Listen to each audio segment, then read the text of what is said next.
Started out on live, man, that was the play. Streaming every night, building up the sway. But as the site faded, I had to find my way. Now I'm hopping platforms, surfing through the fray. Got my crew behind me, yeah, we call them givers. Chillin' IRL, catching all the rivers. Farkle in the chat, bringing lost to the grind. Talking crypto games while we sippin' Jack Fine. Gives a minute, yeah, we take our time. Living in the moment, the life's a subtle rhyme. From the land down under, streaming through the night. New Zealand vibes, surfing waves day to night. Always looking for the next thrill, that's where I ignite. Community so solid, always shining bright. Rolling deep and cruising for the height. From the struggle to the stream, it's all just a game. But with the giver found, we're making our name. Jack and crypto profits, life just gets sweeter. Every view and every stream, making life a keeper. Gives a minute, yeah, we take our time. Living in the moment, the life's a subtle rhyme. From the land down under, streaming through the night. Got my heart on my sleeve, everything feels right. So here's to the journey, no regrets in sight. Each laugh and each tear, it's a beautiful fight. Keep the wave rolling, let the good vibes flow. We're the givers, together in the show. Gives a minute, yeah, we take our time. Living in the moment, the life's a subtle rhyme. From the land down under, streaming through the night. Got my heart on my sleeve, everything feels right.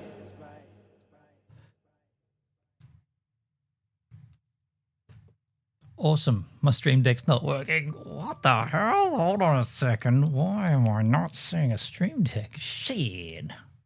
That's not going to be a good way to stream without a stream deck. Why are they? It's just not working. Press the button. Funny, I pressed the button to start the stream, but it didn't do anything now. Oh, hold on. Let me just reload this. Oh, the hell? Well, hello, the internet. It is Monday, the 4th of August. Is this even going to work?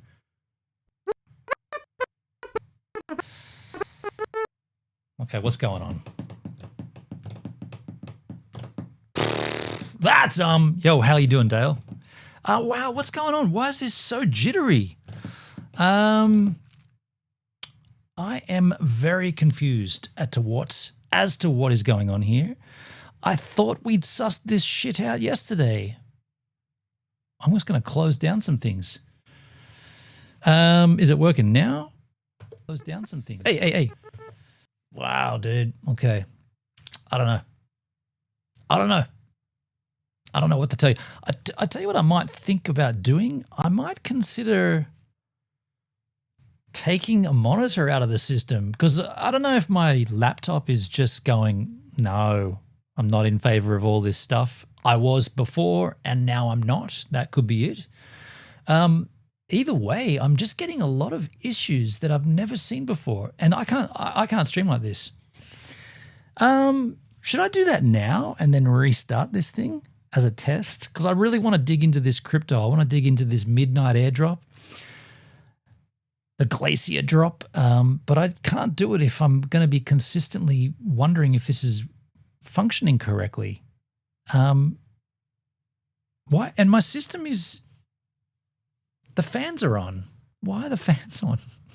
The fans never come on the M1 Max. It seems stable now. It definitely, I mean, usually this shit happens near the end of a stream. I guess we could just go on from here and just pretend like that didn't happen, and I could start again and say, hello, the internet. It is Monday, the 4th of August, 2025, and welcome back to the channel.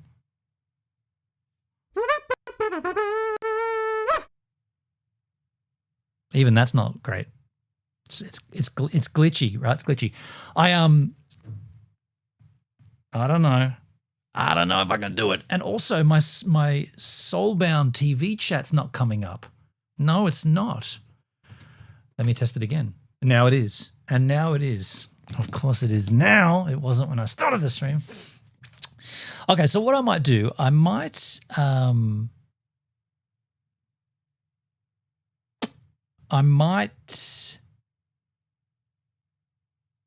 don't know.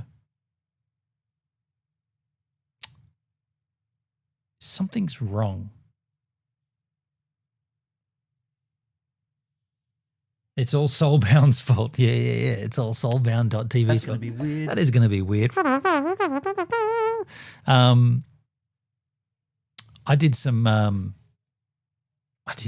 I changed those pads on the Rodecaster Pro. I took out the default ones and I put my own in there. Some dog barking. A little horn action. That's a bit crazy. A trumpet. Another trumpet. And you can never have a good. No. No, you cannot, or a good. Yes. So I've got No. Yes. no's and yeses. And it's better than the default ones. I feel like if you're going to have triggerable sound drops, there should be your own ones. So I did that. It's just, you know what? I feel like I think those are better. Yeah, they are. I think I should, in the interest of trying to fix this, I feel like I should stop this stream, take one of my monitors out of the setup and come back with just a 3-monitor setup and see if that makes a difference. And then we can stream without any problems. And I know that I won't be content unless I do that. Although looking at it now, it does seem to be working pretty well now. Maybe we should just persist with this one as it is and then maybe come back to that another time. I guess we could just continue on from here. Your stream, your rules, Dale. Yeah. So I don't know. Like,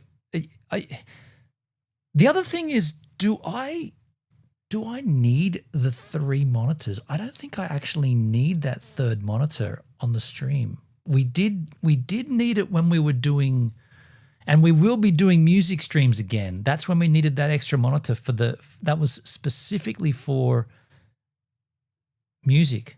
We haven't done a music stream in a long. Oh no, I will need it. I will need that. Okay. Looks pretty stable now. We'll just persist. We'll persist.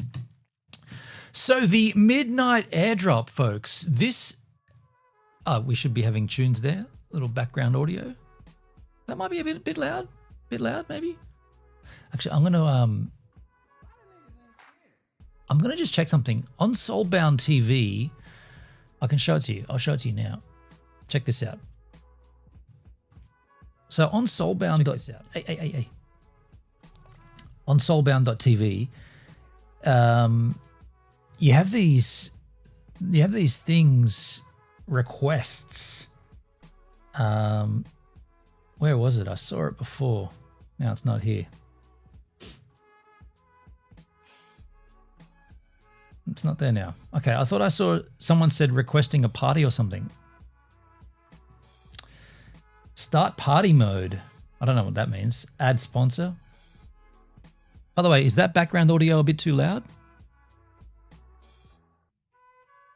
I think it is a bit. It's a bit overpowering, isn't it? I'll just drop it down by a percentile. No, that's up. That's better. It's just very, very subtle in the background. Okay, we're getting there.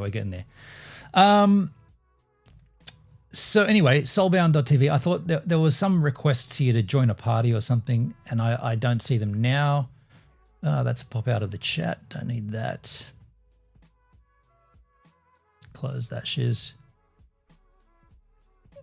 I guess I'll just shut that down and we'll go ahead.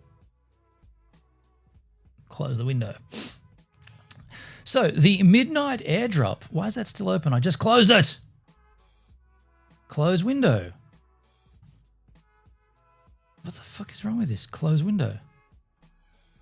I'm literally clicking on close window. You seeing that? Close window. What's this? Why is my... What is this? Oh, that's probably to the websites. Okay, that's interesting. So the Midnight Airdrop, or the... Okay, look, let me just rewind. I'm because I'm worried about the tech, I'm not even thinking about what I'm saying. I'm just talking shit. This airdrop So this is going to be a crypto stream. By the way, I didn't even say that. This airdrop that's coming from the Cardano network is spoken of as the world's largest airdrop. Now, we have heard that before somewhere in Hex, right? The world's largest airdrop didn't quite work out to be that way. Now there's another one coming, and you're going to receive this airdrop if you hold Cardano ADA, if you hold Bitcoin, if you hold Ethereum, if you hold Solana, if you hold Basic Attention Token. That's weird, right? That's an odd one. That's an oddball. If you hold any of these tokens, you're going to receive part of this airdrop. So it would behoove you to understand how to ensure that you are going to be able to get these tokens, right? You want to make sure that you don't miss out on anything. And so we've been looking at this as it's been spoken of. We've been delving in and checking it out, and we've been touching here and there and looking into it.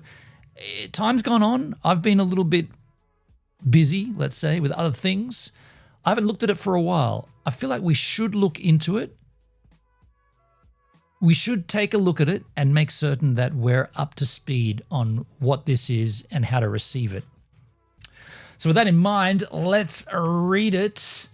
The tokenomics are available. Get yourself prepared for the Glacier drop. Coming soon. The free multi-phase distribution of the Night token is aimed at empowering a broad, diverse community to build the future of the Midnight network. And there's the tokenomics. We did touch on this already once before. How to get Night. At this phase, learn how to participate in the free Night token distribution and shape the future of the Midnight network. This page will guide you through all the steps.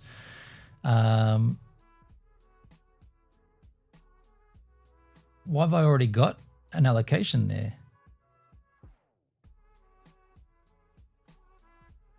The origin address. Have I already linked the wallet here or something? Am I signed in? I'm not even, what's going on here? I'm not signed in or anything. I am signed in, but I'm not, that's not where I hold my Cardano. That's weird. Oh, that's because it's not just Cardano. Okay, so I'm going to be, okay, well, I didn't even, this is cool. This is how it works. If you have your MetaMask signed in and you go onto this website, you receive an allocation. Here's my allocation, I guess. Yeah.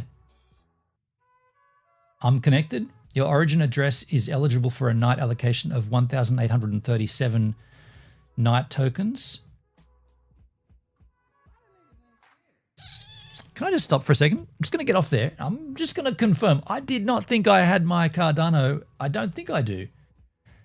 And by the way, yeah, that's on the Ethereum mainnet. I've got Ethereum there, but I got $10 worth of Ethereum. That ain't going to get me shit, right? $10 worth of Ethereum's in there. I don't have any other tokens in there. My Cardano is on. It's in an actual wallet. Okay, I'll take. I mean, that mustn't be that number there, 1,837, mustn't be a very large number if I'm receiving that many for having $10 worth of Ethereum in that MetaMask that's apparently already linked to this, connected to this website. So you might have a bigger amount. I'm assuming you would, because $10 worth of Ethereum arguably is not much. The first step to receiving Night tokens is to claim an allocation. Read more. There are 3 claim phases: the Glacier drop, the Scavenger mine, and the Lost and Found. The Glacier drop, the first claim phase, and the namesake of the Night token. So I guess this is cool. These dates are still haven't been locked in to be determined. That's good to know. We haven't missed anything. That's great. Yeah, okay. If you held a minimum, here we go. So if you held a minimum of $100 worth equivalent in the balance in these native tokens, Cardano, Bitcoin, Ethereum, Solana, XRP, Binance Smart Chain, AVAX, or Basic Attention Token during the snapshot, you're entitled. So I obviously did have some Cardano in this wallet, possibly when the snapshot happened. So I'm not being as accurate as I could be, because the amount that I'm receiving is retroactive back to a snapshot date when my Cardano was in that wallet. I since moved it into the specific Cardano wallet because I figured I'd need to be in their specific wallet to receive the airdrop. Not so. You don't need to be. I have more Ethereum than $10. Just a little bit more. Yeah, you went in on Ethereum, didn't you, Dalesky? That probably was a smart move. I went in on Hex instead. Whoops. So how to make the claim? You access the Night Claim portal. The Night Claim portal is the official user interface of the Night token distribution. Through the portal, you can participate in the Glacier Drop and Scavenger Mine, and later on redeem your claimed allocations. You enter your origin address. An origin address is an unsanctioned blockchain address from a Glacier Drop participating network that at the time of the snapshot met the minimum $100 requirements balanced in qualifying. Hex, you say? What the fuck is that? Okay. The most underperforming asset on any blockchain, I'd say, at this stage. That would be Hex. That origin address will be used as the basis for determining a claim's specific allocation. Okay, so you enter your destination address. Destination address is the registered location for the redemption of your claimed night allocation. That is the one that you're receiving. Destination addresses for Glacier address must be a Cardano address. Right. Must have no transaction history. The hell? Okay, this is a bit more complex than I first thought. So wait a second. So none of this is open yet, right? None of this is available. The first claim phase is the Glacier Drop from to be determined to be determined. So it hasn't opened yet, but once it does, you access the Night Claim portal. Sorry, mate, I had to rub it in a little. That's all right, Dale. Rub it on in. Enter an origin address. So you enter your address that had the equivalent tokens, right? You put that into the portal. Then you enter a destination address. So you've got to create a new Cardano address to receive this. That's interesting. Must have no transaction history. One destination address may be used to receive multiple night claims, and the same destination address can be assigned for claims made during the first two claim phases, that being Glacier Drop and Scavenger Mine. Part 4, you accept the token distribution terms. Fair enough. Track 5, you sign your unique claim message and complete the claim. What happens after that? If no one does that, all unclaimed tokens carry over to phase 2, Scavenger Mine, and that's when that opens. So we haven't missed anything. Well, step 2 out of all that, wait for your allocation to thaw. So you receive tokens that are locked up. Okay. How long do they lock for? Allocations must thaw before they can be redeemed. During the redemption period, token allocations thaw and become redeemable. Successfully claimed token allocations during Glacier and Scavenger Mine are initially frozen or locked. Allocations thaw following a staggered schedule in 4 equally spaced 25% installments over the course of a year, virtually. I don't understand the whole airdrop concept, too complicated for my simple mind. The idea, I guess I probably should have hit that too. The idea of an airdrop is to allocate tokens to someone or to a group of people to incentivize them to start using something. So if you get something for free, more often than not, you will then go and buy some of it. If you're given something and you sample it and you like it and there's a dollar value to it, you might be like, well, maybe I should get some more of this. So once you've received some, the idea is that you'll go and buy some more. It seems like a lot of hoops to jump through. At this stage, in this midnight airdrop or the Glacier airdrop, the idea is that you have to have proven you own something. So you have to have had something at a particular point that's already happened. So if you owned Bitcoin or Ethereum at this snapshot, or Solana or Basic Attention Token, or ADA Cardano, or one other one, XRP, if you owned that at that snapshot, which has already taken place, you're automatically going to receive this. To receive it, you've got to go and make a new Cardano address. So you've got to make a new unused address. You've got to go and punch your claim address into this portal when it opens up. it says, yeah, you're eligible because you had this, this, and this. And Dale, you had, from what you're saying, you had a lot of Ethereum. So you're going to be eligible for quite a lot. Once it says you're eligible, it'll say, where do you want it sent? That's when you got to make a new. So this incentivizes new users on that chain. More wallets, new fresh wallets.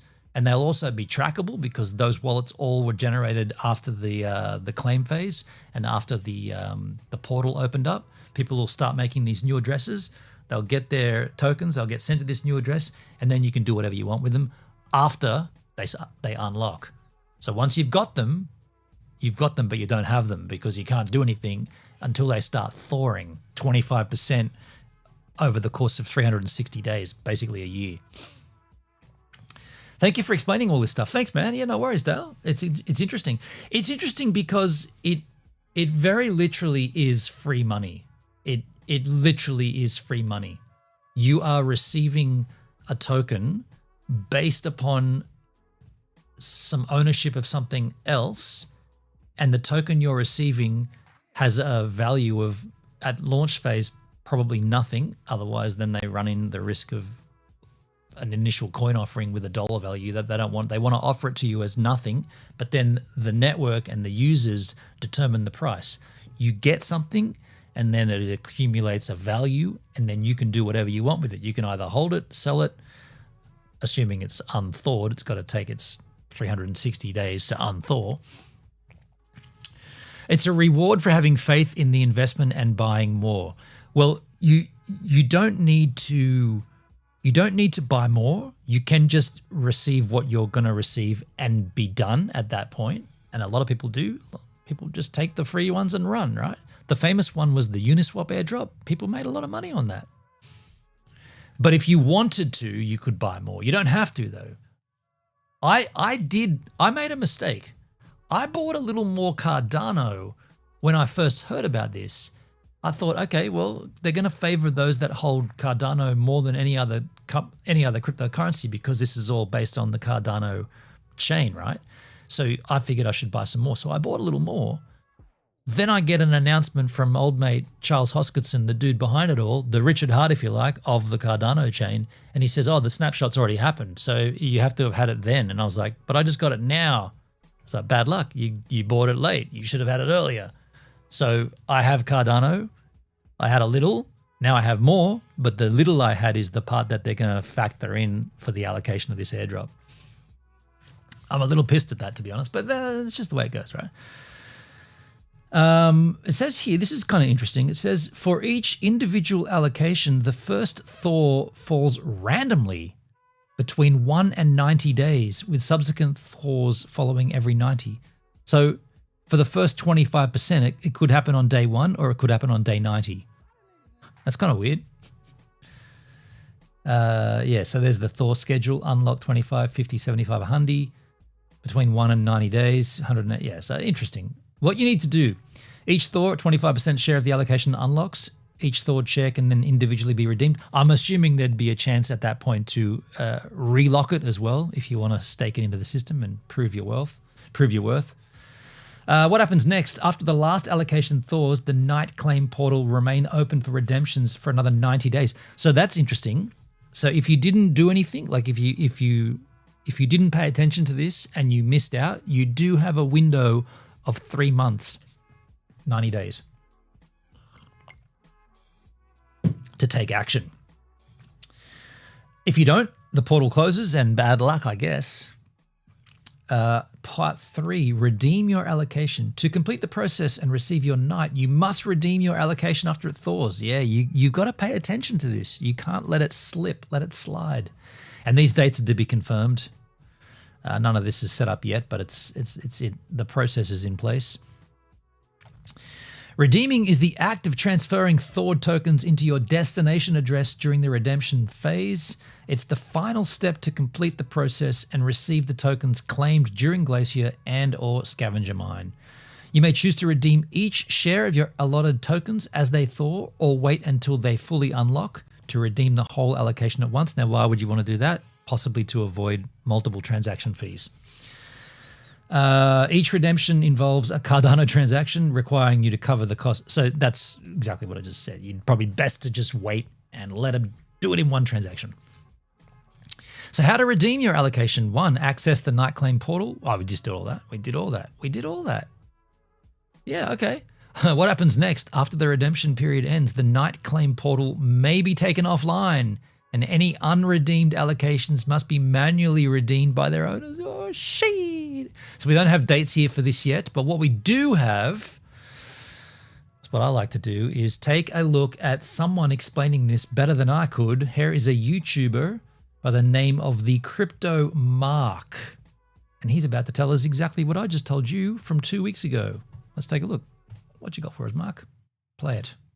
Hey everyone, welcome back to the channel. You do hold Cardano, you're going to want to stick around to the end of this video. We're going to talk about the Midnight Airdrop and how to claim your token. So if you do hold Cardano, this one will be for you. And we're going to kind of highlight the run that ADA has been on as we look at some of the recent price action. So make sure you stick around to the end of the video. Also, for those of you that do not know, my name is Mark. We do talk crypto each and every single day. If you are not yet subscribed to the channel, please do so down below. Also, be sure to follow me on X. You can find my handle in the bottom left of your screen. Also, there will be a link in the description that will take you over to my X page as well. Okay, so let's get into it. Let's talk about what's happening. Obviously, guys, not financial advice. I'm going to share with you guys my thoughts and not financial advice here within the market. But Cardano, another strong day as we were up 6.3%, trading at 79.67. So it's been on a bit of a tear. I bought it at 30, 35 or 36. It's up to 78 now, something, 79.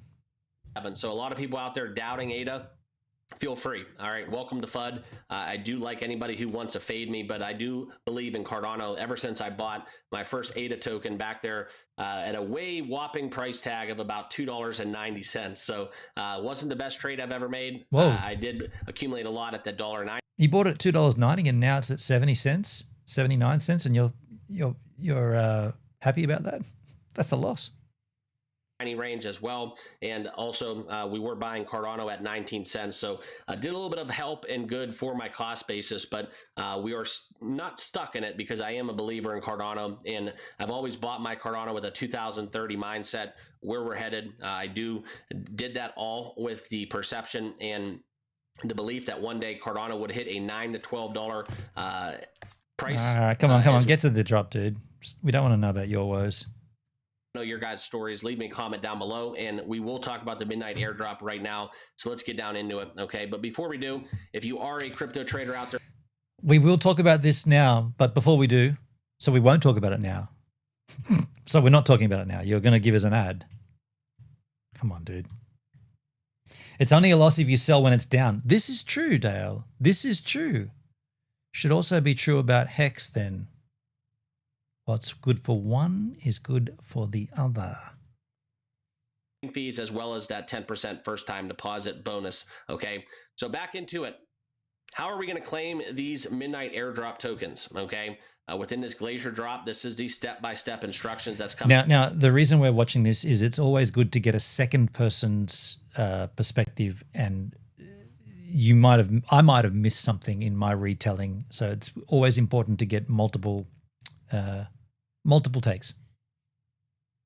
Coming out Hex as we look for the very highlight. Hex your life up. Or the very anticipated launch of kind of what Midnight's doing with this airdrop. Now, I will tell you guys one thing. Historically, what I've seen with airdrops, okay, a lot of times, and this one in specific, because there are crypto that is going out to non-Cardano blockchain holders, okay? So people that do not hold the native asset will be able to obtain Midnight tokens, and your anus, right on. They will get them basically for free just because they hold another crypto that is participating, okay? Now, within that, I do think that there is a very easy kind of prediction to make, and I think that we've seen this time and time again. Where you do get these airdrops, people look to sell immediately, claiming those free tokens. We've seen it with launches. We've seen it with NFT collections. We've seen it with pretty much everything to do with crypto. Anytime you airdrop somebody free tokens, they end up selling. That's just kind of what we've seen. But I do think there's a way that Midnight kind of gets through this, and there are some things set in place so that it does not have such a catastrophic toll on day one. Okay, so let's talk about it. What's going to happen is if you held ADA, Bitcoin, Ethereum, or a handful of other major coins on June 11th, you've qualified for one of the largest airdrops in crypto history. There you go, June 11. That's the date you need to retroactively go back and look at your wallets. What did you have? How much did you have of Ethereum, Bitcoin, or Cardano, or Basic Attention Token, or XRP, or Solana? I've got all those. I got all those tokens, which it's blown me away actually, because over the years I've managed to acquire certain amounts of these tokens. Daleski, I came close to buying Hex, Captain RG3 and Heximofo, but yeah, right. Bullet dodged. Okay. You know, it did like 10,000x up to like 52 cents at one point. So a lot of people made a lot of money on that when that happened, which is a strange concept because longer pays better and staking and all that stuff. But the people that made money didn't stake. They sold. They had liquid Hex and they sold that shit. It pumped to 52 cents and then everyone was like, that's rad, let's sell. So those people that sold arguably they did not participate in the ecosystem as it was planned. It's a certificate of deposit. You're supposed to stake that shit. Those guys were like, well, now's my chance to make out. But if you had bought at launch at like 0.00001 or whatever it was, like way, way low, and then you sold at 52 cents, you would have been a very, very happy crypto player. Captain RG3, case in point, very happy. Obviously, he sold at that point. Very clear. Which is what I was trying to get from him during that interview, but you know, he didn't really want to talk about that. He didn't really want to hit that point. But it's like you sold it within that first year, right? So you didn't do a 5555, and that's why it didn't get mentioned in the documentary. That phrase never comes up in the doco. I was a little bit like, how are people making money off this at this point? It's meant to be a term deposit, right? You're meant to lock that shit for 5555. Cinco de Mayo, all that crap, right? That's the Glacier drop, okay? The launch event for Midnight, which is going to be the Cardano privacy sidechain that is focused more so into privacy, built by the same team behind Cardano. And instead of giving early access to venture capitalists or insiders, Midnight is going to distribute the native token Night directly to everyday users across 8 different blockchains, okay? But the goal is to put tokens into hands of 37 million wallets and kickstart the adoption of a new blockchain that will combine privacy, smart contracts, and real-world utility. Now let's get into what Midnight actually is and what you're going to want to do to claim your tokens, all right? Because the other thing that should be said at this point, you receive this airdrop, so you receive this Midnight airdrop, but you can also just buy the Night token at the same time, right? You're gonna receive this airdrop, but you might want to just buy that token on launch at a stupidly low price. And then when the rest of the world starts waking up to their airdrop and start trading it, you've already got it. And man, you might want to do an RG3 at that point and sell. NFA, not financial advice. We're going to highlight this. Basically, simply put, 8 blockchains we're going to talk about. You have to hold $100 on June 11th when they do that Snapchat to claim your Night tokens completely free, no gas fees or KYC required. And also there will be a 25% unlock over every 90 days and then vesting. How can there not be a gas fee to claim a token on a chain? Who's covering that fee? Be complete over the course of 12 months. So basically the next July of 2026. Now, this is where we're going to talk about Midnight. It's a privacy-focused Cardano sidechain built for cross-chain smart contracts and secure transactions. Now, as we look into it, it solves one of the problems out there, right? As the government wants to kind of know what exactly you're doing. Crypto's not designed for that. It's designed to be transparent, but also if you want to maintain an element of privacy, that's where Midnight comes into play. So for business transactions, sensitive information, personal data, regulated industries, this is where Midnight will be great and have a very strong use case for, okay? But it will operate using the same proof of stake backbone that Cardano does use, although being a separate chain developed by the IOG, okay? So essentially put, Night is going to be the main token of the Midnight Network with 3 key functions: governance, staking, and dust generation. Okay. The more you hold, the more influence and utility that you will unlock. Dust essentially will be that privacy preserving fee token. It's non-transferable. You cannot basically do anything with it. You cannot trade it, transact with it. It just doesn't leave a pattern or token trail that typical gas tokens do. So if you move your Night to another wallet, dust generation will reset in that new address. So you basically preserve anonymity within doing so. Okay. That's over my head.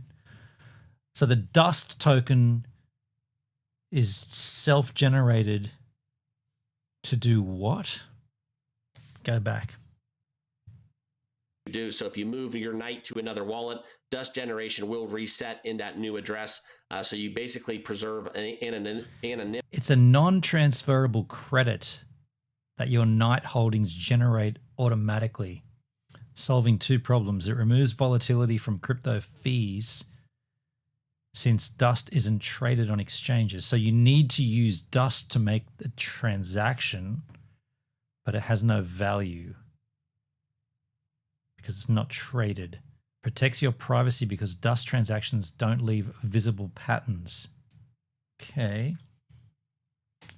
And you get it by holding Night.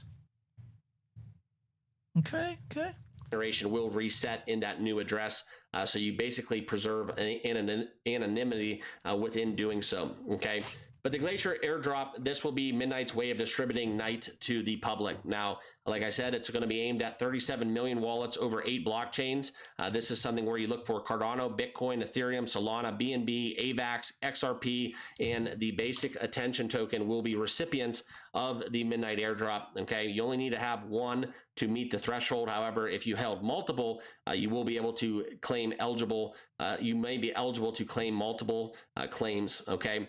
It's not going to be proportional. 50% will go to ADA holders, 20% to BTC holders, and 30% divided equally across those 6 other chains that I mentioned.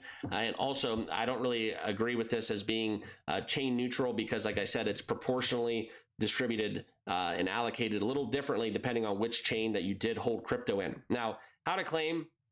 Simple, free, no KYC. You just had to have that crypto in a wallet on June 11th when that Snapchat was done. The one thing I will tell you guys, though, is if you held on a centralized exchange such as Coinbase and or Binance, you're not eligible, unfortunately. Now, Midnight can't verify ownership unless you hold the private keys. So you're going to have an eligible wallet holding these tokens on July 11th to qualify for Midnight. To do that and to qualify, after you qualify, and to claim your actual tokens during this glitch. If you're still holding your tokens on an exchange and it's 2025, you're doing crypto all wrong. How many times do you need to see that happen where the exchange just closes up shop and takes all your funds? Do not leave your crypto on an exchange for your own safety, but also because these airdrops won't come to you unless you hold the freaking keys. How many times? That's one thing that came from the Hex community, pretty strong and pretty hard. Not your keys, not your crypto. So don't do that. Make sure you have self-custody of your tokens for your own sanity, your own safety, and for access to various airdrops. Not just this one, but possibly ones coming up in the future. Glacier drop. You're going to want to go to midnight.gd. Make sure it's the right address.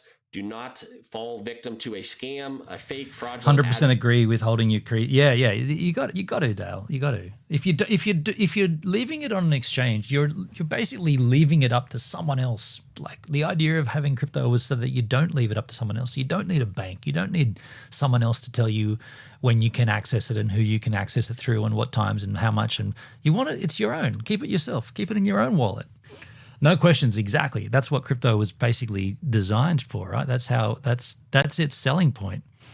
So if you're leaving it, in fact, the whole idea of an exchange is basically, it's kind of counterintuitive to what crypto is. Why do you need an exchange? I mean, you need it to exchange tokens, but the idea of depositing and leaving onto an exchange, you're basically just going back to banking at that point. It's not banking because you're not using. Well, you're using stable coins, but you're not using the US dollar per se, but you're basically doing the same thing. You're giving someone else your money and saying, no, you hold it. I trust you. You take it. And when I want it, I'll come and get it. The chances of it being there might not be 100% though. address. It's midnight.gd. Okay. Is that the website we were on before? Midnight.gd? I didn't even verify that. Yeah, midnight.gd. Right on. So we should just keep refreshing this website, you know? We should keep refreshing this thing every couple of weeks or whatever, just to keep ourselves up to speed. Make sure you do your own due diligence when in doing so before connecting your wallet to anything. All right. Take the steps necessary. Double check, triple check before doing anything or signing over any permissions to a wallet. Okay. So I would stay away from DMs, any kind of Telegram messages, stuff such as that, and just go to the Midnight website airdrop, which is midnight.gd. Okay. There's a dedicated claim portal for the Glacier drop. So once you do connect your wallet and sign a message to give basically permission that says that you own that wallet, that you verify custody, there will be no transaction, there will be no gas fees. You're just proving ownership, and at that time they will be sent to a Cardano address. So you'll want to paste or enter a Cardano address, and that's where you're going to make sure that it's not tied up in staking or any kind of complex smart contracts. Just paste it into the claim form when prompted and then submit and confirm. And then if everything checks out, your Night tokens will be scheduled for delivery to that Cardano wallet. If you do hold more than one blockchain, $100 on June 11th, repeat this for the other blockchains that we did mention. So if you say held $100 of Ethereum, $100 of Solana, $100 of AVAX, and $100 of Cardano, you're going to want to do this 4 times to claim your Midnight for each respective blockchain.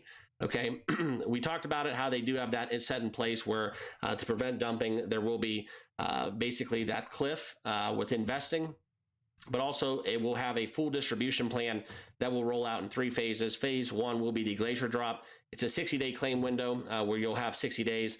Secondly, there will be a scavenger mine where the leftover tokens from the initial drop will be available for users who want to complete small on-chain tasks or challenges to earn a portion of what's left. So it's a second chance if you did not qualify for phase 1. And then phase 3, that's pretty cool. It's 1 year. That's pretty cool. Probably things like posting it on Twitter or something, like making a social post or doing a video and proving that you've done, and then you'll receive some of the unclaimed tokens. That's pretty cool.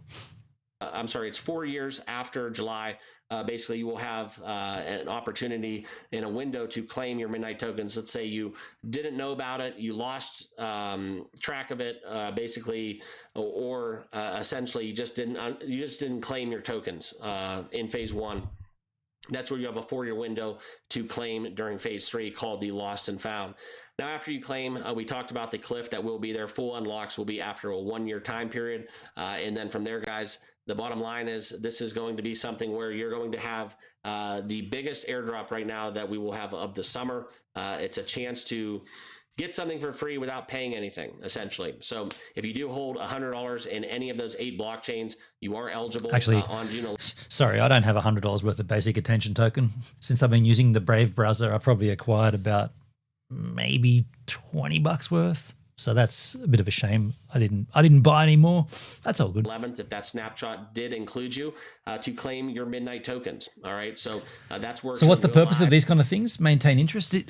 We already. Are you boozing, Dale? We already answered that earlier. The idea is to incentivize people to come over to try a new chain and to interact with the chain and to see how things work via a freebie. It's a sample, basically.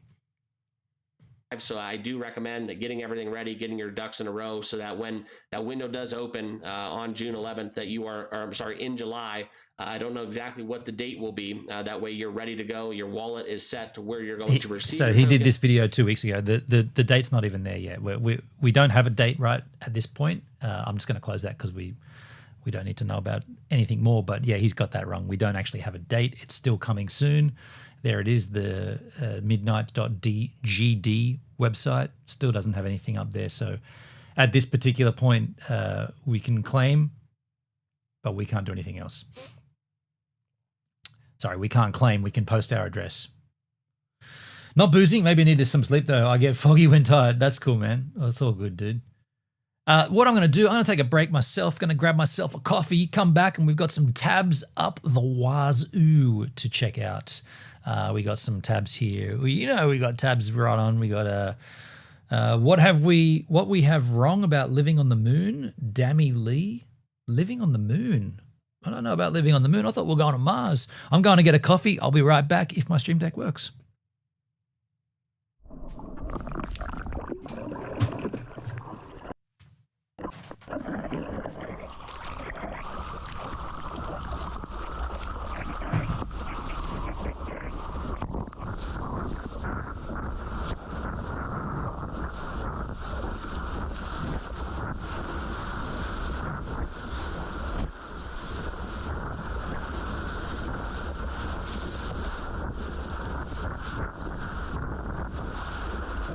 Perfect, dude.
You know what I've noticed with this Rodecaster Pro, I have to manually mute my microphone. Ah, where are my glasses? Oh, here. And I'm very often forgetting to do that because normally, it doesn't matter, just technical, but yeah, there's a mute button.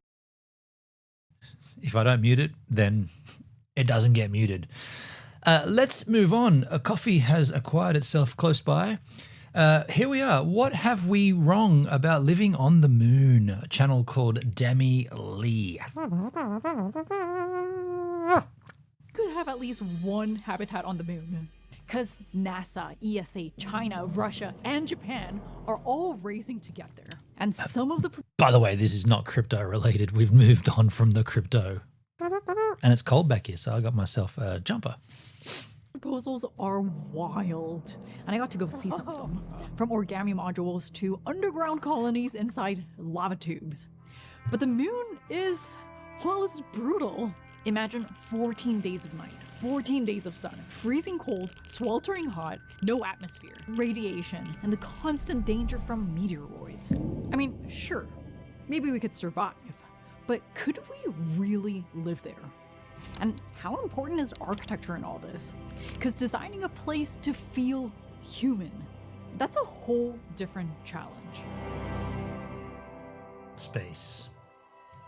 All of these agencies are planning on going to the moon's south pole, because that's where you're going to find the moon's most unique feature, a permanently shadowed region, aka PSR. It's essentially craters, untouched by sunlight for billions of years, and apparently some of them trap enough ice, and therefore water, to supply the city of New York for 2 years. And water isn't just for drinking, it's oxygen for breathing. Is she purposely talking funny? Like, is this just the YouTube persona? Like, she's talking kind of really overly excited about it. Like, I don't know, some people have a little shtick when they talk like that. Is that her thing? And it's hydrogen for rocket fuel. But at the same time, the rim of these craters receive almost constant sunlight, making it the water is key here, of course, yeah, to generate oxygen, right? perfect place for solar farms. And that's what the early phase of the lunar habitation's for, finding key resources like ice and energy with smaller crews and shorter missions. They're going to use this to build phase 2, which is a lunar base camp, designed for larger teams or even entire communities, staying for months. What I found really interesting is that each proposal... Nah, she's turning this accent up. What I found... She's talking like... I hate this. For months. What I found really interesting is that each proposal for each phase is so fundamentally different. Like with buildings, we have the structure, the floor plates, the envelope, and the systems, and we have variations of that. But with these, for things as essential as radiation protection, the solutions are very different. And I guess Mars will be far more difficult than a lunar colony, right? Yeah, because of the distance, right? How far it is to get there. it's because we're still in the super early stages, but it also means that most of these extremely well thought out and elaborate schemes are almost guaranteed to fail. Cheer This is a proposal by the architecture firm SOM in collaboration with MIT and the European Space Agency. And the approach is to prefabricate the whole habitat on Earth and send it to the moon. Like most proposals, the modules are compressed for the launch and then inflated on site. But what's unique is that by combining these inflatable shells with a composite perimeter frame, most of the mechanical system and structural loads are carried on the outer edge. So the idea isn't necessarily to construct it on the moon, it's to fly it to the moon. So it's going to be built here on Earth and then flown up there. It always amazed me how close the moon actually is. Like when you see those fake NASA launches that are live streamed, somehow faked, when they reach terminal velocity, it's only like a couple of 5-6 kilometers up. It's like, dude, that's not that far away, right? Like 5 kilometers from here, it's just, you're not even in Nowra, and then that's up there, and then that's how close it is. The fakeness, yeah. It never ceases to amaze me on the internet when there's a rocket launch and people are crying how it's fake. It's like, yeah, they faked this. You show me the studio they faked it in. Like, how do you have a studio that big? And by the way, all those civilians that saw the launch, are they all in on the fake as well? People that get out their cell phone and shoot it from their car when they're driving past, are they in on the ruse? No, well, yeah, it's deep state. There's all kinds of actors. They're paid to be there. Is it that difficult to believe? Or it's more difficult to not believe at that point. The interior space can stay relatively open and flexible. Yeah, what's fake is the intelligence level of many morons. That's exactly right, Dale. Radiation shielding, they're proposing a water layer. Each module currently supports about 4 crew members, but over time, the idea is that multiple modules could be linked to form this moon village. But it's also a I find it very difficult to listen to this woman. Her enigmatic vocal delivery just makes it more. Is she aiming this at like 7-year-olds? Possibly. This is what the audience could be. It's like play school, right? This is a cat. It's sitting on a window, and out of the window, we can see the sun. That's how she's explaining it. And I'm not 8 anymore. Fee structure. So in a lunar habitat, there's 2 essential components to the envelope. The protective shell, which shields you from radiation and meteorites and the extreme temperature difference, and the interior habitat shell, which has the living components with toilets and storage and stuff like that. In this project, both the inner and outer layers are prefabricated on Earth and then sent to the moon. Gotcha. But isn't that kind of heavy and expensive? Especially when you start sending multiple modules. According to NASA's CLIPS program, sending small payloads to the moon can cost up to $1 million per kilogram. Whoa. That means to send this can of Coke, it could cost $330,000. There's definitely projections from That's an expensive can of pop. SpaceX's Starship that could bring down the cost from $10,000 a kilogram to just $93 per kilogram. But that's only to the low Earth orbit, which you can kind of think of as a fueling station for getting to the moon. And taking it from low Earth orbit to the moon is still much more expensive. And Okay, so I got that wrong. The moon is fairly far away. I didn't think it was that far. Okay. 364,000 kilometers. Forget the Jack and Coke on the moon. Yeah. That, if I ever went to the moon, I'd be wanting a Jack and Coke, but that would be an expensive bottle. That's the Coke. Imagine the Jack. Holy moly. time horizon for these first few lunar habitats is much earlier than potentially building. But you know, it would taste so much better up there in no gravity, right? Be like, this just tastes like it's so expensive. Better and more efficient rockets. I do wonder if it's not better to look at a more lightweight approach. Because in the end, every dollar saved on a launch is a dollar invested back into protecting the astronauts and giving them a more livable home. Here's the alien ship. Yeah, we're alien. Oh my gosh. By the way, I got an idea that I could try after this stream. I'll do it. It's just a technical thing, but I could change this monitor that I'm watching the content on and the chat monitor. The chat monitor is running directly through the HDMI from the laptop, but the monitor that's playing the video is actually coming through the CalDigit TS3. If I swap those out, because arguably the chat monitor doesn't have much moving content, maybe that would be more suited to running it through the TS3, and the actual monitor that's displaying content will be better off through the HDMI. I don't know. I'm going to test that later on. I'm always about trying things. There are wires. Okay. We have. This is student I zone. accidentally came across this project last year at the Watt Museum in Tokyo, and I found it so fascinating that I decided to go back to Japan to find out more.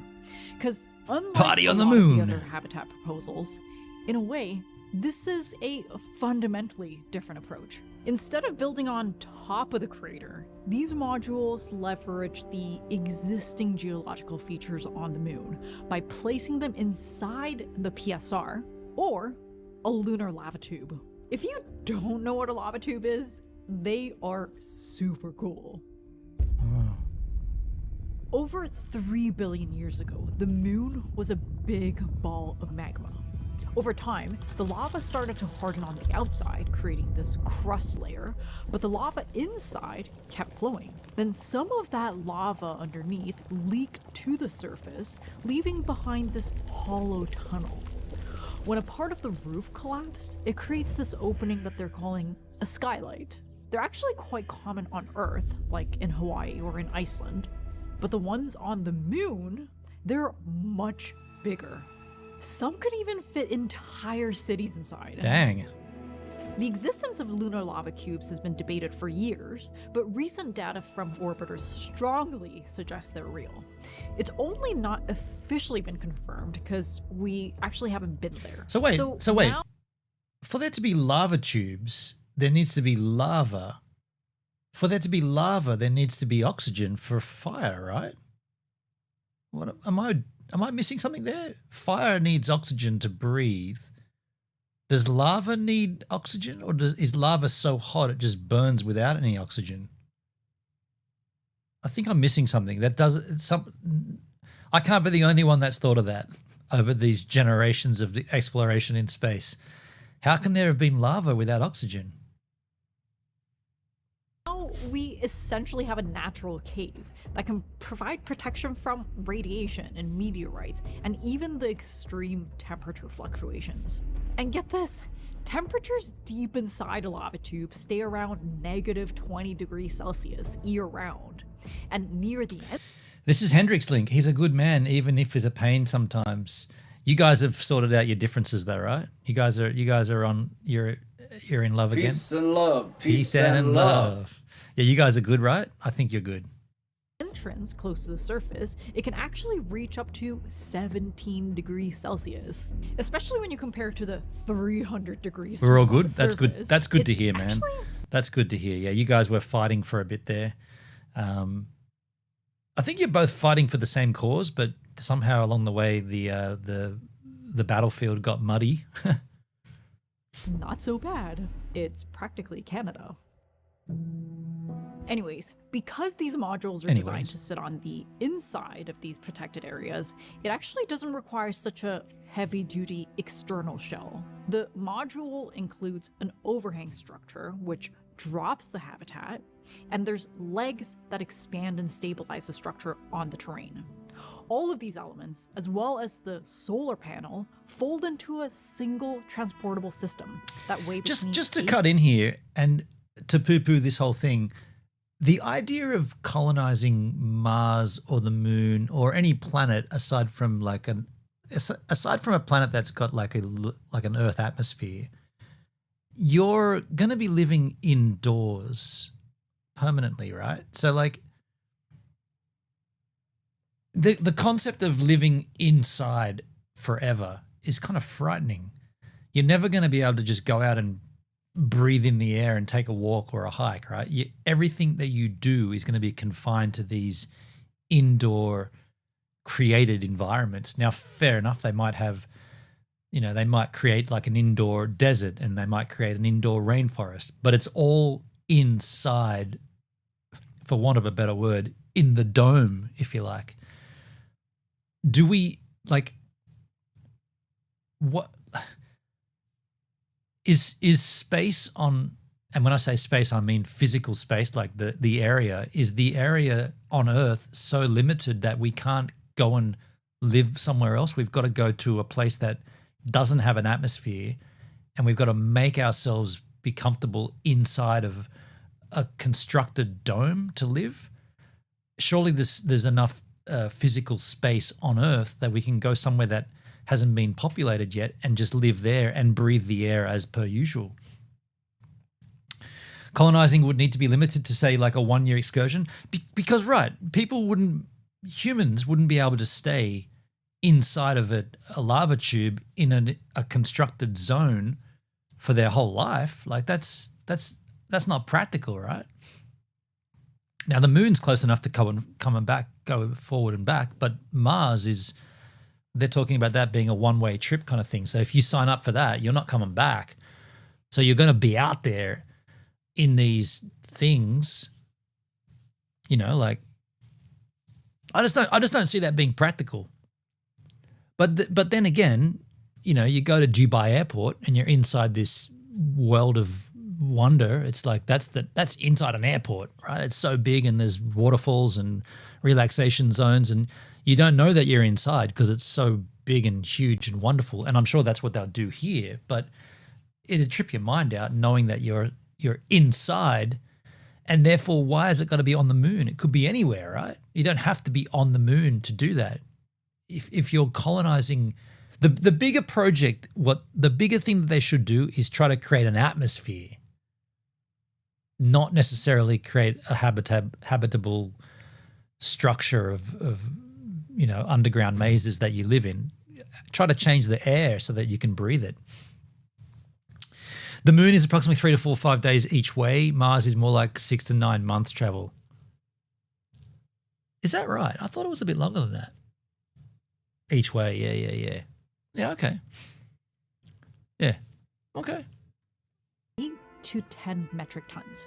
They're able to achieve this level of structural optimization by borrowing principles from nature and origami. But I've always had a problem with origami structures, because to me, the beauty of origami is that by the act of folding, you can turn the single material into a structure, and the skin itself becomes the structure without any additional components. So it's an extremely efficient system. But once you scale it to the size of a building and use real building components like wood or metal, you do need to start introducing a bunch of hinges to actually move the components, because the material is hard. And at this point, it's not really any different from any other structure. It just looks like origami. So I was a little bit skeptical. Fair enough. The metal plate or metal bar, fold and deploy again and again, breaks, right? It is called fatigue failure. Yeah, but with curved grease, the fatigue failure cannot happen so much. But after talking to him, I realized that they had figured out a way to minimize the hinges by using curved creases. Or am I origami? Or am No.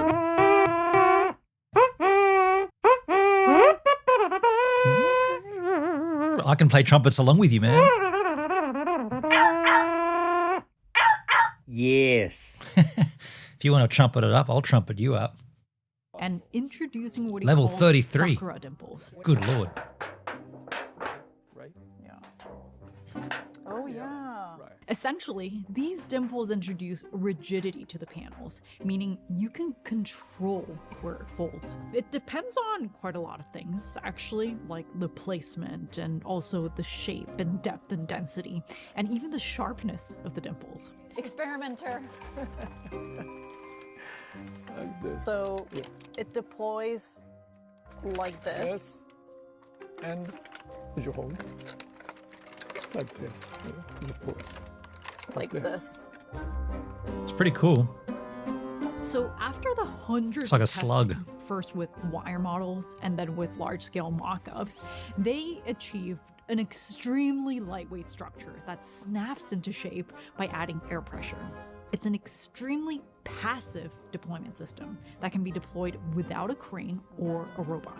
And one of the things I learned in this whole research is that the tools that you need to actually deploy the system are just as important as the system itself. But even if we solve the challenge of landing these first habitats, scaling these habitats, it's a whole new problem. Which leads us to phase 2. Longer stay, semi-permanent lunar base camps. Also, just a quick question. Whenever we see like visuals of the moon, why is it never like, I mean, okay, I was going to say, why is it never in color? That's clearly in color. But why is the moon always gray? Like, is it because there's no atmosphere, that there's no color, like there's no, yeah, what, I know this might sound completely dumb, but why is that not, well, there's no growth down there. There's no vegetation. That's why it's not green, but I guess I just answered my own question. It's just soil and dust, right? You looked into that before? Did I? No. Are you sure I did, Dale? I don't think I did, man. I don't think I... No. No. No. I don't know if I did, man. I'd remember that shiz. Longer stay, semi-permanent Yes. lunar base camps. Yes. We did look into it. Okay, what did we come up with? Raph, I think we have a slight situation. Are The you primary boozing? oxygen system- No, it's a Monday, dude. I'm not boozing. I've got my eye on that biltong, though. I haven't got my knife here. If I do this, I might get in trouble for doing it wrong, but I kind of want to bite a bit off here. Can I just bite this off? I'm supposed to cut it. I don't have my knife handy. Don't tell anybody that I'm biting a bit off here. That's not going to happen. You definitely need a knife. I'm going to pull my teeth out. No. I really want that. I got a box cutter. Can I slice? I'm going to cut my hand off. I kind of want to have some though. Can I just run out and grab a knife and come right back? I got this button. I'll be right back.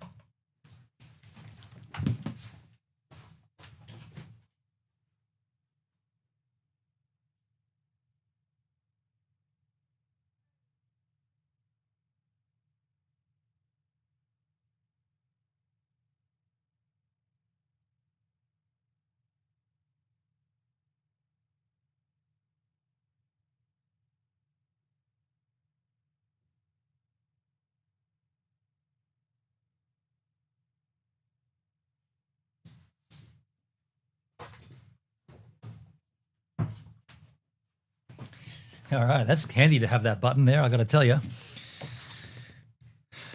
That button should also kill the mic. Can I do that? No, the mic's still on, isn't it? Let me kill the mic here. This is a little trick I'm going to do here. I can't do that, can I? No, I can't. Doesn't matter. It doesn't matter. But the good thing is, you need that's not a knife alert. Yeah, Dale. That's not a knife. I'll get that for you to trigger it. I'll get a screenshot of that. That's not a knife. Yeah, for sure. Okay, let's continue on while I cut my biltong. Shit. Damn, dude. Ouch. Got him. Modules, they're still back on Earth. You forgot the oxygen. Classic. All right, let's pull up Charter and let's see what else this breaks. Oh, and they are also the sponsor of this video. This is where a tool like Charters, a collaborative system and program management platform that connects equipment, teams, and mission requirements makes all the difference. Even a small mistake like missing the oxygen ripples through everything. Life support, energy systems, mission timelines, and it's all traceable. You know exactly who changed what, when, and why. But Charter doesn't just track parts, it checks the interfaces too. Inputs, outputs, like power, oxygen, data. If anything breaks the flow, Charter flags it immediately. Charter was built specifically to support space missions across all aspects of system engineering and mission management. It also helps you secure in-orbit insurance coverage for your spacecraft, faster and more affordably than ever. So in this way, your team isn't stuck in spreadsheets and email chains just to stay in sync. Sharing engineering data shouldn't be a secret mission. Charter keeps all of your mission data in one place. Is this an ad? This is an ad, right? Wow. Nothing Seamless. ends up hiding under a cardboard box. So, if you're planning your own moon mission, building a spacecraft, or daring something mighty that requires absolute precision, check out Charter. Links down below. Good work out there, Snake. Demi. Okay, now back to the video. This is so tasty. Most of these proposals rely on using the moon's natural resources, and 3D printing is the most common. We're gonna have a little fun. They I have nothing else to do, so let's have a little fun, right? There's a few in there that haven't been used. That one hasn't been played before, I don't think. Modules, which becomes the pressurized living zone. Then a robotic 3D printer builds the protective shell on top of this using lunar regolith. The structure is inspired by bird bones, which is strong yet lightweight. And by reducing the amount of materials that have to be shipped from Earth, it makes it extremely cost-effective while giving you this robust protection. But I remember when 3D printing came out like almost a decade ago here on Earth, and it was supposed to transform the construction industry. But it didn't. And one of the reasons is because conditions on site are very irregular and unpredictable. And compared to the moon, the Earth is pretty tame. Apparently, the printing time for one of these modules is about 3 months, but a lot of testing was conducted indoors, in controlled environments. And during that time, a lot of things could happen in the open lunar surface. First of all, the extreme temperature fluctuations could cause cracks in the concrete, and this vacuum environment could complicate the curing process and weaken the structure. And the quality of regolith is apparently different from site to site, creating a lot more inconsistencies. On top of that, the process requires a significant amount of energy, especially for multiple structures. So the question is there a way to scale these habitats without building a separate shell for each unit? And we're back to the lava tubes, using the natural geological features on the moon. And for Project Moonfiber, this is what allows it to become scalable. It's composed of two systems: the structural framework that span across the lunar caves, and the habitat modules that sit into the framework. Sound familiar? Yes, it's a concept we've seen here on Earth. And we've kind of explored this to death on this channel. The Metabolist movement, and also Archigram's Plug-in City. Use the hole, fill the hole. What was the other one? Fill the hole, use the hole, or rebuild the hole? By creating this system, the idea is that cities can easily grow or shrink, kind of like a living organism. And in this case, by not having to create a protective structure for each habitat, that's a huge savings. But actually, it offers something else as well: moonquakes. Yeah, that's a thing.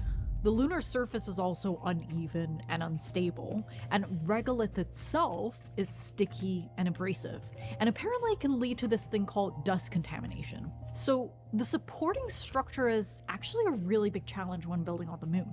So this net, it can really simplify the construction and deployment a lot. There's a lot of research that needs to be done in building inside a lunar tube, but this principle of creating a system and using the natural geological features of the site seems kind of like the right approach when scaling. Use the hole, bridge the hole, or fill the hole. That was what it was. Use the hole. We always liked fill the hole. Filling is the goal. This project takes this idea one step further. Essentially, you build a dome over the pit and create a fully enclosed, fully controlled environment, meaning the astronauts can leave their modules without spacesuits. This is what I was saying, right? This is exactly what I was saying. So they can fill the hole and then create their own atmosphere. By the way, I can't get enough of this biltong. I was told that now that I've kind of cut into it, I should be eating it within 3 or 4 days. I've got no problem doing that. But wait. Can trees really grow like this on the moon? This is how a regular tree could look like inside a moon habitat. In fact, there's one thing that none of these projects really discuss, which is gravity. Because living in a low gravity environment, which is about 1/6 of the Earth's, is not great for our bodies. We lose muscle mass and bone mass, and we get this thing called the chicken leg syndrome. I just farted. Muscle and bone loss. Moon farts would be rough. Yeah, they would be, right? It can disrupt your immune system, it can slow your reaction times, and the increased brain pressure can even cause vision problems. But then I came across this project by Kojima Corporation. An artificial gravity habitat that generates centrifugal force by spinning constantly. It sounded so wild that I decided to go there to probe them. And it is very conceptual, but actually, to me, what was the most interesting was the philosophy behind it. Right now, space travel is only about this generation of explorers, because we don't know the impacts of childbirth in a different gravity. But let's say somehow we figure out how to do that. Or childbirth, that means you've got to have sex, right? Sex in space. We talked about that once before. Yes, we did. Yes. I'd love to be the one that, well, no, I wouldn't, but it'd be interesting to find out, wouldn't it? How's Nookie up there in space in zero gravity? Maybe we just bring embryos from Earth to space, kind of like in the movies. But for the kids who grow up on other planets, maybe their dream is to visit Earth. But they're not going to be able to. This part comes from science fiction. 2001: A Space Odyssey explored this. Did they? I've seen that film. Artificial gravity. I like the concept. because their bodies are adapted to a very different gravity. So gravity actually becomes the great equalizer, especially for future generations who might think and maybe even look very different from us. But that's like really, really far into the future. Because for now, the reality for an individual astronaut from Earth is this. Being stuck in a tiny modular unit in the same space with the same people in high-risk, high-stress environments, day in, day out. Looks like fun. These 3 astronauts were stranded on the International Space Station after the Columbia disaster, which killed 7 of their colleagues. In their later interviews, they talked about plants, how the colors and the scents and the simple act of tending to them improved their mood and reminded them of Earth. Now, Yo, Gaming Horse, how you doing? Over on Part I. How you going, man? plants are formally recognized for their therapeutic value and not just nutrition. And it also speaks to how small Wait. things like Welcome this to Party. I've been on Party for about a year now, but thank you for the welcome. can become an emotional lifeline, especially when things go wrong. Let's look at Project Haven, because a lot of the design decisions I think are made to improve physical and mental well-being using architecture. The functional core of the habitat is greenery, which is typically contained in a separate space, but here you can't get to the other spaces without passing through it. One of the unsuspected strain on your psyche is monotony. So they've introduced variety through space. There's movable walls so you can do different activities, and also just a variety of distinct environments. Small spaces, large spaces, space with different colors, communal spaces, but most importantly, private spaces. There's these 2 crazy Danish architects who not only designed and built habitat modules, but brought it to Greenland and lived inside it for 3 months. The habitat was tiny, with not much but a shared working area at the bottom and sleeping pods on top. And remember, these are architects, not trained astronauts. And they said, Yeah, Dale, it's amazing how much thought and planning is going into this. And don't forget, this woman is collating it. So she's a YouTuber collating what she's discovered in this field. But there's so much there. You're right. There's a lot going on. even if it was a tiny space, this small amount of privacy in their sleeping pods was essential to mental health and reducing conflict. One of the things I found really interesting is this crew rotation method. For example, the whole 6-person crew is never exchanged at the same time, but in 2 teams of 3. The new arriving crew, or the junior crew, lives with the senior crew for several months before the seniors return to Earth. The juniors turn into seniors, who then train the new junior crew. This facilitates the transfer of knowledge, of course, but I think it's also doing something else. This is just an object in a public space, but when someone starts to play, people gather, or someone joins They trade in, out, and yeah. suddenly this Swap out passage places. is transformed into Pretty cool. a community hub. Now imagine this on the moon. Maybe it's a guitar, but when a crew member, let's call him Raph, starts playing in the corner, that space naturally becomes the music corner. Even after Raph leaves, that corner remains a place for music, or storytelling, or just getting together.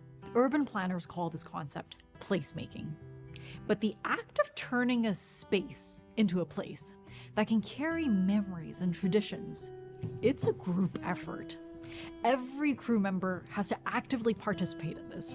But when you do, you can transform even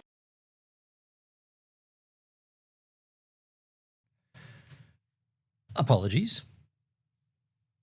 What happened to the... Why am I not here? Ah, my bad. I hear this. What's going on?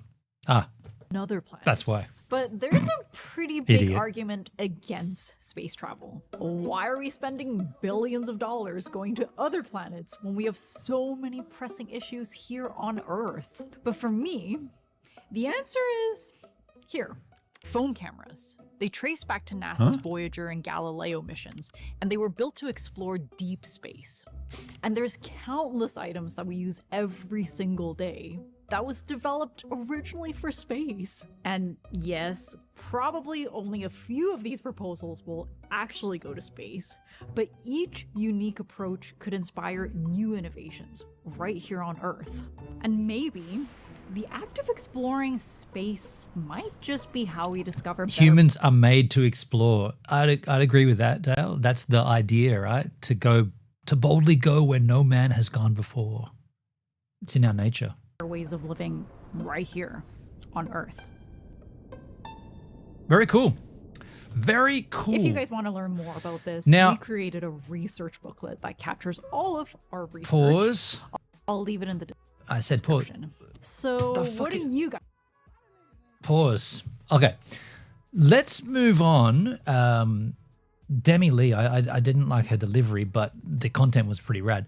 Let's take a look at episode number 2 from The Tipsy Panda. This is the channel that we're watching from Baxter's friend. We watched vlog 1. Here comes arriving in an icy land. I guess he's in Iceland. Let's take a look at vlog number 2 from The Tipsy Panda. I see someone subbed to his channel. He's got 77 subs now. He had 76 yesterday. Thank you, whoever did that. So after spending about a week in the Netherlands, I've just been doing lots of bike riding, walking around a bit, spending time with family dinners and all that stuff. I think today is the 15th of March and I'm going to be flying out to Iceland. This is what the living conditions have been like so far. So I'm living in the Solder, which I think is Dutch for attic. That's pretty cool. This will be fun to watch his growth. Yeah, if he continues on with this, it'll be pretty cool to see. Yeah, for sure. That new sub was you. Thank you, Dale. Yeah, cheers, man. Nice bed, lots of open space.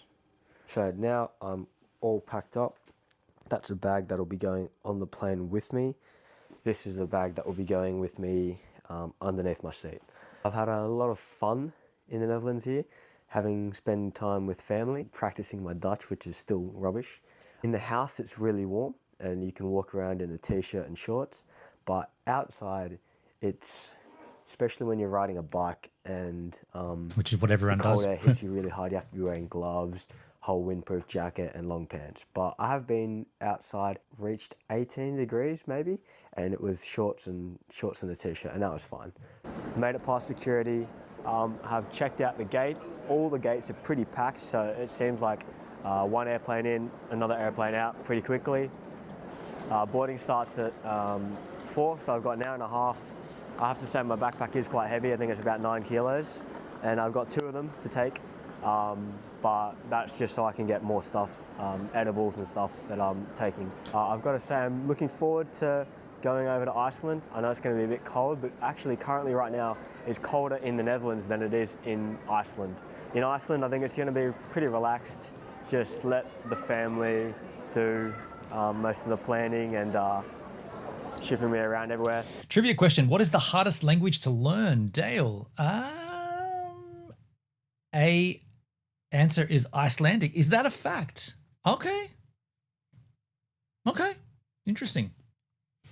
Don't know how I'm going to get to Reykjavik from the airport, because the airport's an hour and a half away, but I'm sure I'll figure that out when I get there. I like his approach. Just wing it. Take it as it comes.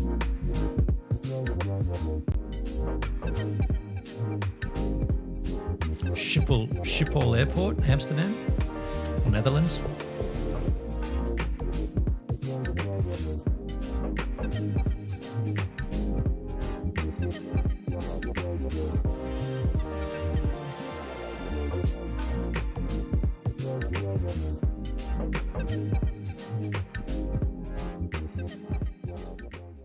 Okay, so just made it to Reykjavik Airport. I'm on a bus now to get to the main part of Reykjavik.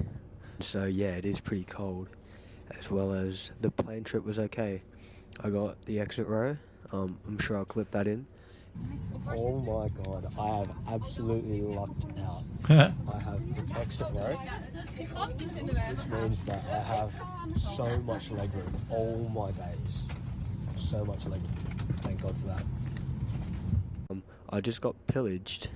$50 for a 50-minute bus ride. It's very bleak. 50 Australian dollars to ride a bus to the city? Definitely got pillaged there. That seems overly expensive. Icelandic chicks are hot. Okay. Most Nordic countries though. It's like 7 o'clock, 20 past 7 here. But yeah, it's all grey, and the airport's all concrete. You don't have any of your normally Louis Vuitton shopping centres, or any of your normal luxury items, just like you have in Doha. But it is still decent. A lot of people have very heavy winter clothes here. I just have a jacket and another jacket, one windproof and one for warmth. And I figure I can layer it up. So I just got off the bus. You get to test how good this thing is in low light. It's about a 16-minute walk to the Airbnb. So I think it's somewhere in that general direction. So I'm just gonna start walking and maybe pull out a map later. But thankfully I do have maps with me. I downloaded Apple Maps. Looks like got the lights on, no nightlife around here anyway. It's not as cold as I was expecting. It's about the same temperature as the Netherlands, to be honest. I also drive on the left-hand side here. Crazy, look at that. Icelandic, you'd never be able to read it. I won't even have a go pronouncing that. I've got to say, the architecture is very plain here. I noticed that He said that he misspoke there. They drive on the right-hand side. not all of the car here are very big and probably have very good tyres. You can see how it compares to Sydney. So you've just got the press here and off we go. A lot of electric cars here as well. There's not exactly dozens of people walking here as you'd see in maybe Sydney at night. Take a right turn here. We're going to be very close to where our Airbnb is. Very narrow roads as well, especially if all the cars are very big. Iceland, I've never been there. All right, so in Iceland now. It became daytime. Yeah, it's the next day, so went to sleep, had a very good rest. We went to go pick up the hire car today, and we got that picked up. So I'm just gonna have a little walk around. I think when he says we, I think he's referring to himself. You never been there either, Dale? Yeah, we've watched a bit of content of Iceland over the years on this channel, but I wouldn't mind going there actually. See what Iceland is like. Now it's light, I can see a lot of the trees are pretty bare, if you can see behind me there. A lot of the architecture is pretty bland and basic. There are some parts of the nicer parts of town that are a lot better, but I'm heading in to the town centre, and so far I think everything is going to be pretty expensive, but we'll see. Yes, this is very heavily populated with tourists. Lots of people in Airbnbs, lots of people, yeah, cameras, I guess. You had an encounter with an Icelandic chick? One of my Euro trips. Ah, okay. There's a story there by the sounds of it, dude. I kind of want to hear that, you know. One time, maybe you'll call in and tell us that story. Myself, and lots of people driving very slowly in hire cars that they've never driven on the opposite side of the road before, I guess. Lots of very loud, noisy Americans. This is what it looks like so far. There definitely will be a walk by the sea, which will be very good. Hopefully. Quite a variety of places. You've got restaurants, all of that stuff. You've got New York pizza and craft beers. Unfortunately, the drinking age in Colin, Iceland what's that, mate? is 21, so I'll not be going to nightclubs or doing any drinking. Just how expensive things are here. I'll probably just put it on the screen how expensive things are here, but in Australian. But let's go to the basic stuff, okay? So that looks like the basic bread. That's probably like $4, which doesn't seem too bad. $5 maybe, I don't know. Bonus is the biggest chain of Aldi sort of chain. 79 Icelandic krona. That's what, Krona. like $1 maybe? $2? I don't know, it just seems pretty cheap really for now. Maybe I'm not doing the conversions right. Yeah, $3.50 for a pack of chips, that's alright. This is one supermarket. Maybe everything else is a bit more expensive. I hope he gets to meet some locals and talk to them on camera. You know, that'd be cool. Right, this is a pizza place. So, margarita pizza, 3,800. Napoli, all of these pizzas. No, I think that's expensive. I don't know, I'll do the research later. But maybe this is a expensive restaurant, but Yeah, meeting locals. it does seem quite expensive. It's kind of cool for him to be like showing us this and talking, but it would be better to meet people and have them talk about it. I've got to say, a lot of people have the prime Arsene Wenger fit going on with the clothes going all the way down to the knees or something.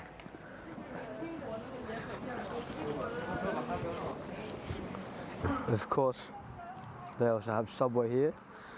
The meal of the day for 6-inch, I think it's about 18, 19 bucks or 20 bucks. Whoa. And for 12-inch, Whoa. I think it's around $30. That's I don't know if expensive. That's outrageous or not, Holy shit. but I think we might start. Oh wait, heading down that's a meal deal to the though. sea and have a good view of the water and the mountains. So starting Wow. with this building here, Looks like Germany. very large, very good looking. As soon as we cross the road here, feast our eyes on some massive, massive mountains, snow-capped, going above the clouds. The main attraction, I'm sure, of coming to the beach here, well, not the beach, but the seashore, is definitely the massive view of The water looks lovely. the ocean. Bit of a nice pan shot. So you've got the harbour over there and back this way. Beautiful mountains.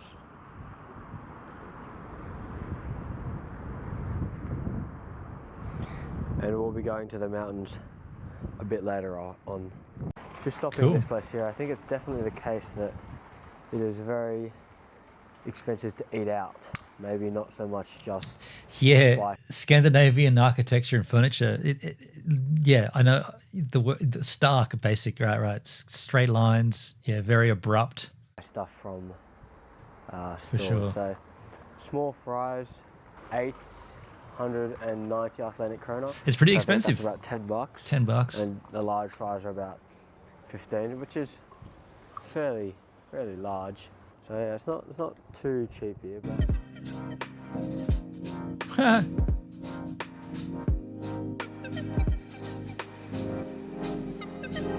There you go. The Tipsy Panda getting his vlog on. I'm going to get the hell out of here. Dale, thank you for being here with me today. It's just been you the whole time. That's been pretty cool. There's apparently 26 viewers. Most of those come from Party, the bot machine. But yeah, cheers for being here, man. I'll definitely go to a volcano. I hope he said he's going to the mountains, so I hope he does get to a volcano and get in and have a good look. I'm going to wrap this up here. I'm going to try swapping this monitor around, like I said, and next time we stream, we'll see how that happens. But thank you, Dale. I hope you have a wonderful day. It's Sunday evening for you, right? Enjoy yourselves. Get out there and have fun.